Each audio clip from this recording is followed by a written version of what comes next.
বাবা, তুমি teeth brush না করে খাচ্ছো? না টিথ ব্রাশ করতে হবে। আসো, আসো। নো টিথ কিন্তু পোকা লেগে যাবে। টিথে পোকা লেগে যাবে। আসো।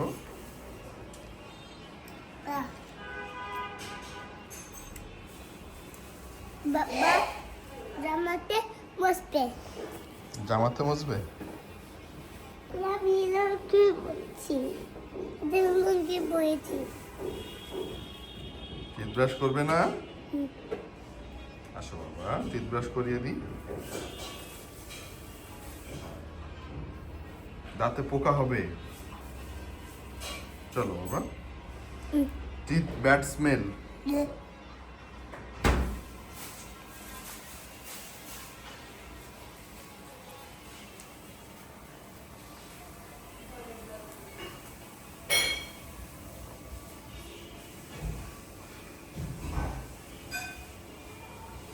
আসো বাবা।